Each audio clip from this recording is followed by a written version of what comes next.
Rookies! Welcome to Season Rookies Podcast. My name is Prez, Jay. Nelly. and we are Season Rookies. So, we got a little guest in today. Yay. I'm thrilled to be here. Nice. It's a pleasure to have you. Why don't you introduce yourself? I'm Olaf. I've played tennis for many years and consider it a religion. Had taken interest in the sport and some small knowledge of the matter. Other than that, I'm here to enjoy this. I see an incredible knowledge of sports around the table here, which is totally impressive. Oh, yeah. I don't know about Prez, but yeah. Thank you, Olaf. Ignore Jay sometimes. Yeah, we thought we would extend some knowledge from you to give to us in regards to tennis. You definitely have always really impressed me with just your background and your insight. That's very kind of you. I have a feeling, though, that you guys are going to know more about the subject than I do from what I've heard so far. So let's see how it goes. Let's see how that goes. Okay, so what about Venus and Serena in the Olympics? Early exits. Early exits, you never know about, take Djokovic going out at Wimbledon. You never know what's going to happen in any particular contest. Venus has had some issues anyway. Does best at Wimbledon, did reasonably well this year, but broadly speaking, hasn't really done that well on the tour.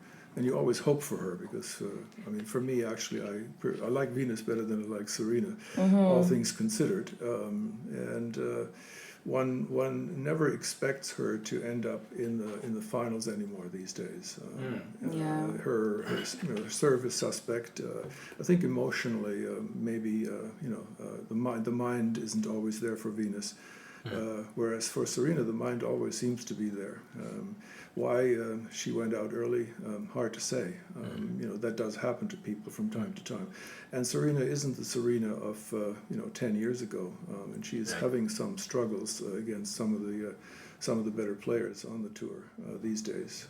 So one does see her lose. She's human now. Yeah, she's become a little more human. A little bit more human, yeah. Some mother time. Yeah. I always say this. Remember, our first podcast, I was saying, if Venus has Serena's attitude, her mental toughness, she would be doing so well. I just think Venus does has that, not a killer mentality, like a Tom Brady or a Serena. Some athletes just have that killer instinct when they see blood, they just kind of perform at that elevated stage, whereas Venus, she had at the very beginning, she was good at the beginning when she was younger, but then lost she lost her way somehow. Queen of Wimbledon for a period of time. Managed to win a number of Grand Slams at Wimbledon, her house, so to speak, in those days. Now, the games of the two are somewhat different. Venus has a longer stroke preparation and somewhat more peculiar strokes than Serena does. So that becomes an issue, as things become a little more problematic. You get a little older, you get a little slower.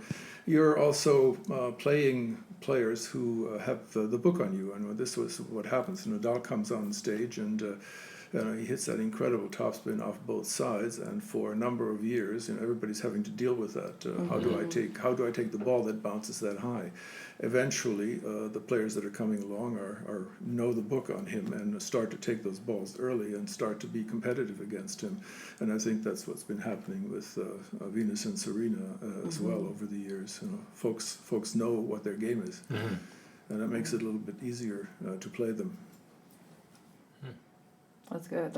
I didn't know that. That makes sense now, the way you kind of position it. I want to talk about the XS Tennis Program. It's a program in Chicago it's on the south side of Chicago.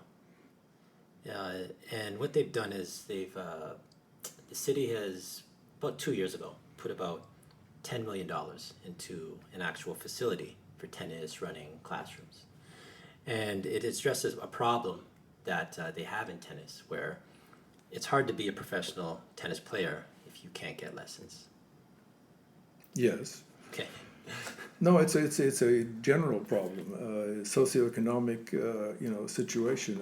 I remember when I was a kid, in the town that I lived, the tennis players were behind a gate.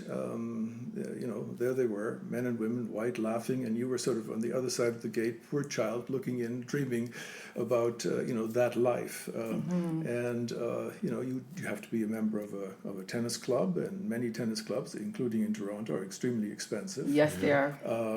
If you start by being taught by your parents, but sooner or later somebody has to start mentoring you, somebody has to take an interest in you, and you have to start getting into programs that need to be there for you. And then generally speaking, there's a number of issues related to whether tennis is a sport into which one would want to enter in order to make it. You're looking at who makes the most money in sports. Is it soccer players? Is it basketball players? Is it football players? I don't think that on the whole, there are, of course, very rich tennis players. Federer is worth about, 80 million or so, fact check. And, so at the top you do very well, but not too far below. Once you get down to 100th ranked in the world, you're not making all that much money anymore. So the other thing is what is available. I used to vacation down in St. Augustine 3 times a year to work on my tennis. And on Anastasia Beach, there were 4 tennis courts that were always empty, but the basketball court was always used. And Flagler College, which is down there, had about 10 tennis courts, and they were always empty. So the whatever socioeconomic group would be using these free facilities, they tend to gravitate apparently to the basketball courts. It seems to be easier to be with people, to get together. Tennis is somewhat a lonely sport in many respects. You're out there by yourself. Even as you're playing, you're not on a team. Anyway, there is this question about is there enough support for tennis? And it seems that this project in Chicago is trying to sort that out a little bit. Yeah, so we actually spoke about her on the last podcast, Althea Gibson.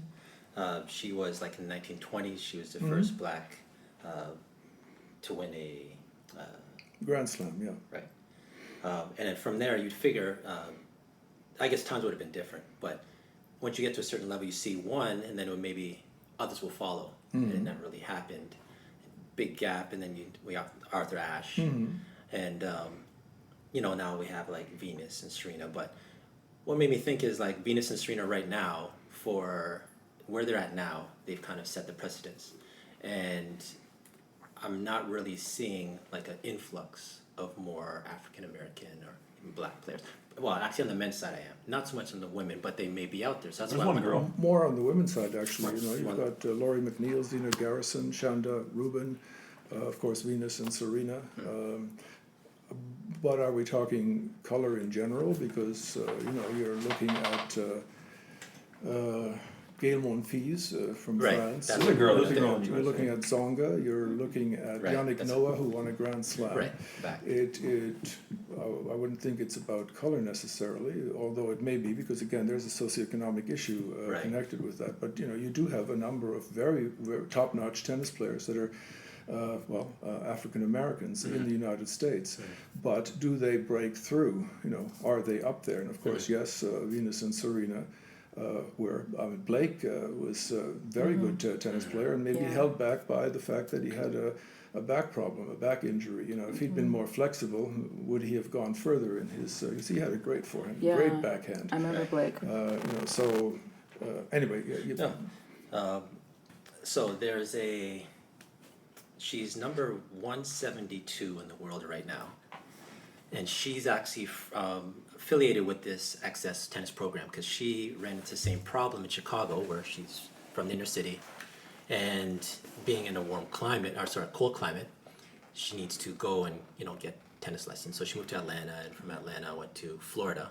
So it seems like there's a migration going south. So why they've done this in Chicago, which is great, is now people from Chicago don't have to leave Chicago. They can stay in Chicago and still have the tennis lessons, and the infrastructure's there. So she's 172 in the world. Last name, Townsend. Okay. First name? Don't know. Taylor. Okay. She is 172. She got down to, I think, 80. Next one on the men's side, he's from Chicago also. Had to do the same thing. From Chicago, had to migrate down south. Last name, Young. First name? Donald. Good job. Fact check. No, you got it. Good, yeah, Donald Young, yeah. Why? I was being tested. Yeah. Yes, he was testing you, Olaf. He does that. It's the only name I know. I got lucky. Yes, Prez does that. So and like apparently 20% of girls' tennis scholarships go unused.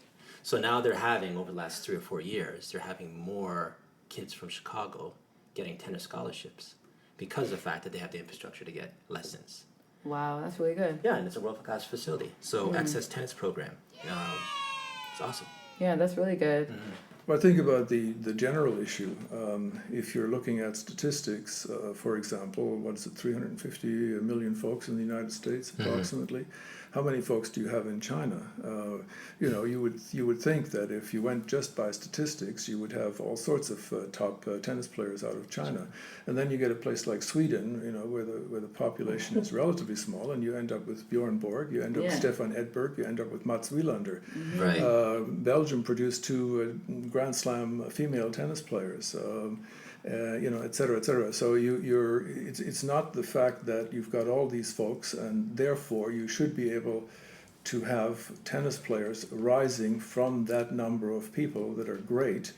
Doesn't seem to work that way. You've got Switzerland, which has 2 Grand Slam tennis players, Federer and Wawrinka.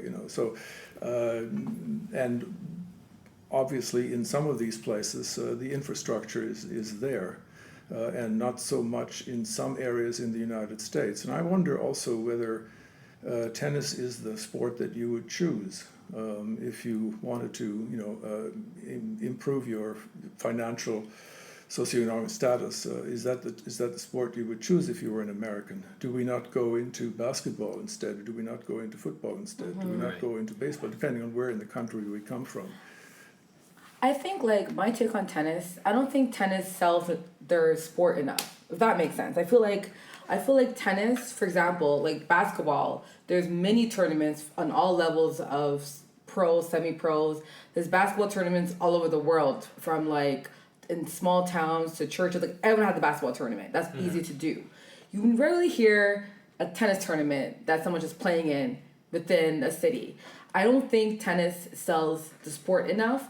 Whereas like football, soccer, they're always selling their sport. They have, they're always selling like the gear, like the style. Like, I think tennis became cooler when Serena had her different outfits and stuff like that. But I just feel like tennis is not really selling their sport good enough, like to have people play. Because I feel like if it's a Grand Slam, okay, so your top 20 players, great. If you're like an okay player, can you actually go play in a tournament just for fun? And improve your game? The answer is yes. I mean, there are, at all of the clubs, there are local tournaments, there are open tournaments. You can travel around Ontario and play at the various open tournaments. What you don't have, probably, and this is a debatable issue, is the competition. You, as you say, you essentially have to travel south. You have to end up in Pepperdine, or you end up in Florida, in one of the tennis camps where the more serious and the better tennis player are playing against you, and you're competing against them. I'm not sure that Canada at this point is offering that, although one hopes that with Milos and Pospisil and so forth and so on, an improved program will follow their success. That's what one always hopes. See, I guess for me, my positioning is this, right? Because I feel like, for example, in the educational system as a whole, I did gym, throughout my time, kinesiology, and they always had a basketball, session every semester. It was always a basketball or volleyball, soccer, certain sports they always make you play at school, right? I never had to play tennis in high school, ever. right? I played badminton, but tennis was never a sport we even played in high school. And I feel like most kids will buy a basketball over a tennis racket any day. And I don't think it's because they wouldn't enjoy it. I think just that people don't know how to play it, so they don't bother investing their time to learn the sport. I think tennis could be a fun sport to play, but I don't think people want to play it because no one is really selling, to try to play it, right? Whereas basketball, soccer, football, I think every kid had to play a sport growing up. But tennis, no. Badminton, yes. Chess, yes. Checkers, yes. Tennis, no, right? I just feel like tennis is not doing a good job selling its sport. I think so. Did we mention ping pong? Even ping pong. Yeah, ping pong. But I just feel like, tennis, I think, like I've always said, I have so many friends who told me, I want to play tennis. Like, who wants to play the sport, but don't know where to go to play. Like, where do you go? I just feel like tennis is not doing good enough, doing well enough to promote their sport. And I think if they have more people playing it, like on a whole, I think it can create or open doors for everyone. I see tennis kind of like golf. Like I find tennis more exciting than golf. But it's one of those things where you're dealing with memberships, you're dealing with like a club culture, I think. And it makes it kind of hard for somebody, unless you're in that niche group who would never do it. Who wouldn't. I really don't, I'm not a golf person. There are people who will watch, like, it's the big golf, Masters and, Sure. Those, Wimbledon, like, for tennis, I see Wimbledon, I see French Open, I see US Open. Australia Open. Right. Just a handful where you get people, casual fans, their interest. Outside of that, what's one in Cincinnati and Cincinnati? Yeah, we just had one in Toronto. Rogers Cup. Tennis is actually again one of the top. In fact, check please. Top 10 popular sports in the world. Oddly enough, so yeah, people are playing it, but to some extent there's a legacy issue there. In other words, you've played and you want your children to play. You have to belong. Basically, you have to start to belong to a club. You have to pay the club fees. Then you have to pay the lessons for the kids, unless you are like Serena's dad and doing the coaching yourself for a long part of that time. And that takes dedication. That takes time. Not everybody has that. So one could argue, if one wanted to, that tennis is at least a middle class sport. And then mostly a recreational sport. I mean, people are, of course, competitive when they play. You want to win your tournaments and so forth and so on. But it's also a social sport. It's a place where people, it's like going to university if you're used to be a female, used to go to university in order to find somebody that you might marry. Tennis offers that, because you've got males and females in these clubs, and it's an opportunity to socialize. The club that I used to belong to, I think there were 5 or 6 marriages out of that club. Folks meeting each other and getting on. And these are, of course, amateur players. Let's get it on. Sorry, I had to say that. Oh yeah. So there's a number of issues related to why there are some barriers for people to get into tennis, and we've talked about some of them. And socioeconomic is certainly an issue, but also values, cultural values. If I'm looking at a tennis player and I'm a soccer player or I'm a football player, what do I think about tennis players? Do I think that they're manly enough? What are the cultural values around the sports? And what draws you to in high school? What draws you in the United States? To football? The concept of the quarterback. That's a value that people see in front of them.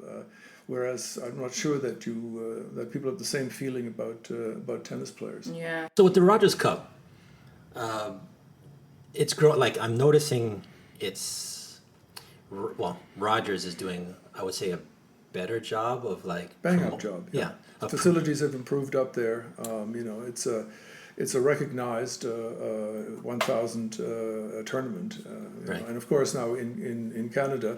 We've split the tournaments between Montreal and Toronto, which is a little weird because you want to see both female and male players competing in one tournament. With Canada, it's like if you're interested, you have to take a flight every day, from one. Wow. So do you know why they split it? Like why was the reasoning? The facility in Toronto is probably not large enough to accommodate for 1 week both male and female competition. You do need the courts. So I think that's why they've done it. It's not done anywhere else. I was just going to say, does anywhere else? No, not to my knowledge. Wow.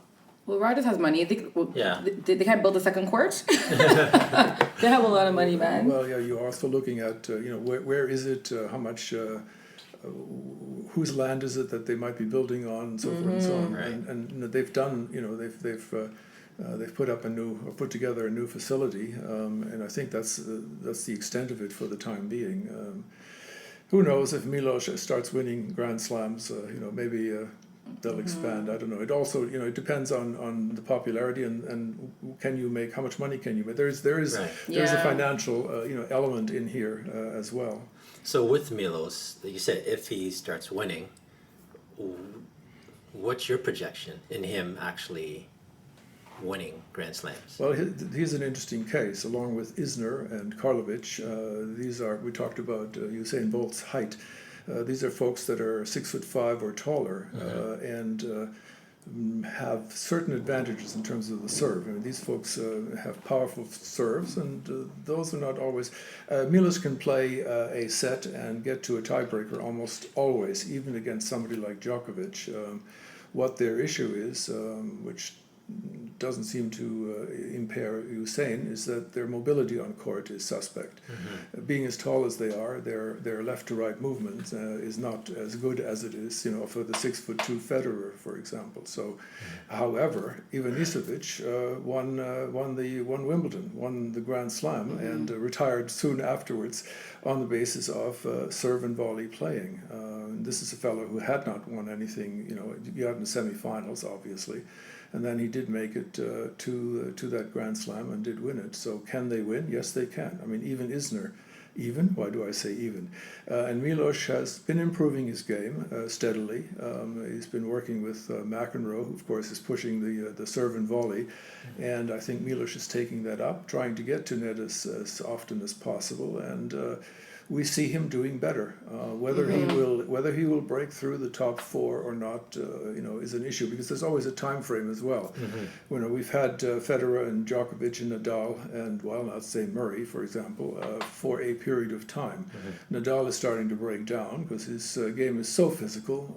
Djokovic may also be starting to break down because it's also an extremely physical game. Federer obviously is having problems. However, there are new players, so you've got Thiem, you've got what's his name, Alexander Severi, who fact check. Alexander almost beat Nadal. He missed a volley, and if he had not missed that volley, he would have beaten Nadal. What I'm saying is that there's time, and Milos is in this time frame soon going to be caught up by players that are younger and know his game and are as good or better than he is all over, in terms of their entire game. Thiem being a good example, and this Alexander fellow being another example. So he's got a very narrow. He's got maybe 2 years. Window. Yeah, he's got a narrow window to win those Grand Slams. I mean, he's flirted the Wimbledon match. Like, I was hoping, obviously, he won. Murray did have a better game. I was just kind of like thinking, how much times you're going to get there and not quite get over that hump. It's playing to your point that, that window is small and it is closing. It's been an issue for a fellow like Berdych also, for example, a great tennis player, but never seems to be able to get past the semifinals. You seem to have these folks that are just under the four, that do well. They're obviously great tennis players, but they're not able to push through. So will Milos be able to push through? And one hopes that he will. We want to cheer for a Canadian tennis player. That would be lovely to have a Canadian tennis player start winning Grand Slams, apart from the fact that Daniel Nestor has won, doubles Grand Slams. Doubles, right. But I'm not sure we count that the same way that we count singles Grand Slams. Right. There's more glory to the singles Grand Slam. Right. So yeah, you're hoping that Milos can do this. And as I say, he has a little time frame. It's a little window here where he can, where the top 4 players are starting to deteriorate a little bit, and the people that are coming along behind those are not quite there yet. That will be the time, hopefully, that somebody like Milos could make it, and that would be very nice to see. I have a question, because I watched Milos play quite a few times now, and I just feel like, I don't know, I feel like he plays better in the first couple of rounds. As he moves up, I don't know if it's nerve, but he makes some stupid mistakes. Like, I feel like, yes, the player is better than him, but I think he makes some mistakes that I think it's based off nerves, like hitting out of bounds, just not really playing the ball. Like, I feel like he just kind of gets nervous. Yeah. You know? But you realize that the competition gets harder. Oh, of course. And that's an issue. That becomes an increasing challenge. You know, as you're playing. I mean, finally, you're ending up playing Djokovic, and everything comes back. And you know that you need to make your strokes. You know, you need to hit your shots, and those are just fractions of moments that you have for each shot where you can go wrong or right with the pressure being on you. So as you say, you know, mental toughness may still be an issue for him. Yeah. So he's known for serve. Who else out there has a serve, like is in that conversation of like the fastest serve? Isner and Karlovic. Those would be the two, then you have, the difficulty is you've got people with enormously fast serves like Isner and Karlovic and Raonic, and then you have people with serves like Djokovic and Federer, who have decent serves in terms of their speed, but who have excellent placement. Right. And are then able to follow up. That's the next thing. What do you do after you've served? So the serve alone with Karlovic, 6'10" maybe, fact check. Huge guy, tremendous serve. And what's the name of the South African tennis player who's also a great server? Name escapes me at the moment. So there's a few of those fellas, most of them fairly tall, obviously, but they're not winning the Grand Slams. No, South African. Can't remember his name at the moment. Johnston? No. Anyway, my apologies. Okay. But what we're seeing is we're not seeing these fellows, win the finals. Isner semifinals. Kevin Anderson? Yes, that's him. Okay. He's a great server. So the serve alone doesn't do it. You need the rest of the game needs to be there as well, and people with lesser serves, with other skills on the tennis court, obviously have an advantage. So it would seem. In the next year, just throw around a little prediction here. Does Milos finally win a Grand Slam within the next year? Well, it's easy enough to say yes. And we certainly hope so. We hope, yeah. But as I say, there's that window issue. I mean, Djokovic isn't done yet. No, he's not.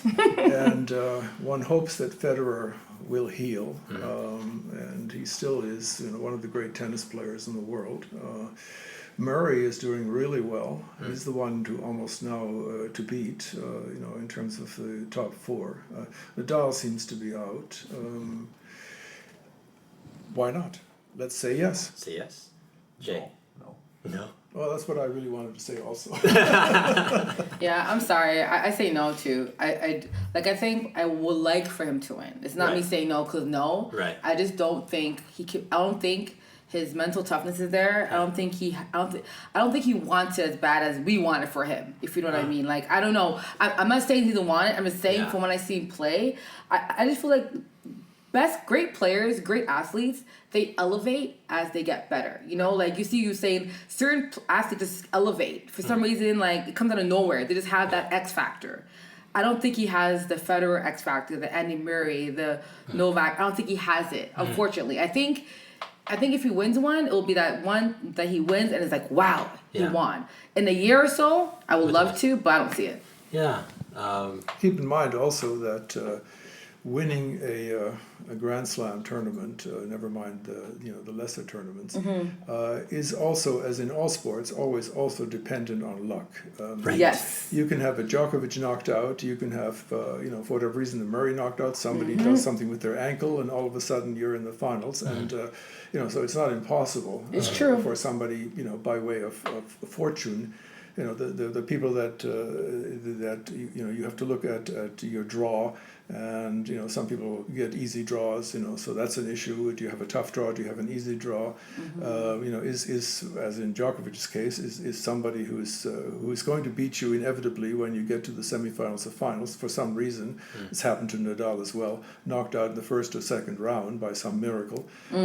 So depending on circumstances, it's one. I'm sort of agreeing with our friend back here, where he's not. We don't expect him to win, but it's not impossible that he might win. I mean, Right. again, look at Ivanisevic, who nobody ever expected to take a Grand Slam. I don't think, except maybe his parents. Anyway, that's not nice. It's okay. I take that back. It's the truth. No, to me, he's kind of hovered. Like he's made a gradual and then a big leap into the top 10, right? Mm-hmm. And he's just kind of hovering in. Not where is he ranked? I haven't checked. Where is he? Probably about 6. He's Okay, 6 fair right enough, now. fair Yeah, enough. he's Okay. ranked 6. So he's always Came out hovered, yesterday. like for let's say last year and a half, maybe 2 years, consistently. He's like in top 10, Yeah. and he doesn't seem to crack it. And I'm always waiting. Okay, is he going to crack it? Is he going to crack it? Just because you cracked it doesn't mean you're going to win a Grand Slam, right? You can not be a top 10, and you can still win, right? So it's possible. Nishikori is a good example, of someone who's right up there, Right. and who may or may not finally have the stuff to win a Grand Slam. Yeah. But yeah, your point is good. I just think that because actually I watched the Wimbledon. I didn't watch any of Wimbledon until the final, and I said, okay, let me see. And I got up early in the morning and I watched, and I kind of feel like as much as he's a really good player, like serve, and I get the lateral problems being tall and all that stuff, and all athletes, they have their specialty, and I see his specialty, and I just kind of feel like that Wimbledon. I don't know how much more Wimbledon opportunities he's really going to have to be in a final against Murray, who's maybe a little bit better than him, but I'm just not really confident that he's going to have that lucky break to get him over. I wish he does, but you kind of mentioned, you spoke about elevating your game. Yeah. I don't know how much more opportunities he's going to have to elevate and do it on that stage. Like Wimbledon is the biggest stage you can get in tennis. It's also right? his best surface, in terms Yeah, of exactly. Did not know that. Grass. Okay, Serve, that's his yeah. best surface. Okay, so I don't, so I guess what's it? Clay French Open. Yeah. Okay, so this everything's lined to his strengths, and it still couldn't get it done. I mean, there's next year too, but I don't know. I just kind I'm of giving him a shot at Wimbledon and or the U.S. Open. I think Australia is too hot, and Yeah, sure, yeah. and the clay is too slow for him. In other words, he needs to have more mobility on the court, and people are able to get to his serves and his ground strokes. So we're looking for Wimbledon or U.S. Open. So this U.S. Open coming up, and then next year is Wimbledon, and next year is U.S. Open. So those, Yes. that looks like the window. yeah.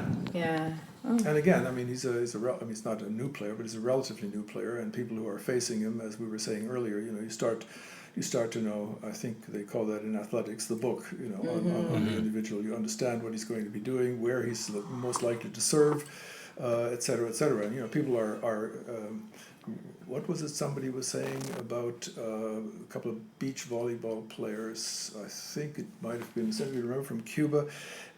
Nobody had ever seen them play before, whereas for everybody else, there was an incredible amount of video available. You were able to study these people, you were able to figure out what their weaknesses were, and these other guys were like unknown, phenomenon. So they actually had a little bit of an advantage. If you're starting to play and you're really good, you will be getting past people who don't know your game. Eventually, they will know your game, and they will probably be practicing against people who serve that way, and so forth and so on. You're preparing for Milos, when you start to prepare for somebody, that says that somebody's good. They've made a mark. They're there. But by the same token, you're able to start preparing for them. And so, again, the window of opportunity, narrows a little bit around that. Although we haven't seen that for Djokovic, really, have we? And we hadn't seen it for Federer for the longest time. So these are all hypothetical speculations. Right. I say, give him a shot at Wimbledon. Come on. No shot. I'm joking. No, I honestly would love for him to win. I just don't think he'll. I just don't see him. I mean, again, if he wins, it'll be a fluke, like you mentioned. It'll be a lucky, the good draw. Right. People, lose whatever, but not. I don't think he can just win. Eugenie Bouchard, is she overrated? Well, good. I'm glad you brought that up. I feel like she is. My theory about Eugenie Bouchard is that if she had a racket that was strung tighter, she would do better. She seems to overhit, under circumstances. Her problem always seems to be, I'm hitting long on this side, I'm hitting long on that side. So if you put more tension on the racket, you get less distance, and that's the answer. So Eugenie out there, I'm giving you this advice. And the other thing is that with her too, there seems to be the mental side of the game. Seems to be a little problematic for someone to do as well as she did initially, and then drop down to losing. In the first or second rounds of tournaments for nearly a year. Fact check. That's a little interesting. Her game is good. I don't know whether the game is good enough to beat somebody like Serena in the end, but it needs to improve, and she needs to be able to keep the ground strokes in under tested circumstances, where she's being challenged. So her tennis game, is she more Kournikova than anything else? Is she Nobody is Anna Kournikova. Okay, I'm just talking about in regards to Nobody. I don't know if I'm really impressed by her. I think she's a better tennis player than Anna Kournikova. Okay, right. Her potential is there. Really? And we're talking about, let's say, in quotation marks, beautiful women. Obviously, Bouchard faces beautiful women every day on the tennis court. I mean, Sharapova is no longer there, but one would argue that she's an attractive woman, and there's a number of attractive female tennis players. I wonder does anybody remember Helen Kellacy? She was a tennis player out of, I think it was Toronto, fact check anyway, and she ended up having health problems. But she was what one would describe carefully as a diva. Is that an aspect that one sees in Bouchard, for example? Does that come from her as you're watching her give interviews, as you watch her, changing coaches?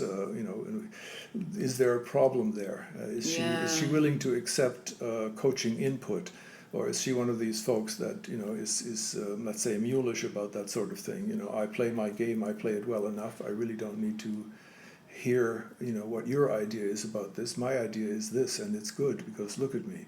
Is that an element that we seem to get from her as we're watching her? That's a good point. And I guess we'll wrap that up. Awesome. I want to thank you so much for... Who are you talking to? You, Olaf. Dropping wisdom today. Yeah, dropping some wisdom, some knowledge. I'm going straight home to do fact checking on it. No, that was so wrong. No, how did you say that? Why would you call her that? No, it's okay. Actually, one episode I called Degrassi. My bad, yeah, my bad, bro.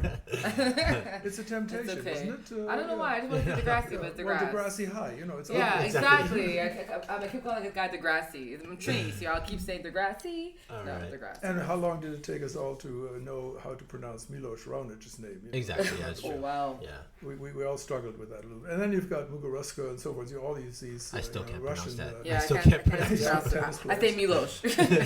I keep it simple, yeah. All right. Yeah. It's been a total pleasure to be here. Such consummate knowledge of sports. It's overpowering. Intimidating is what I would say.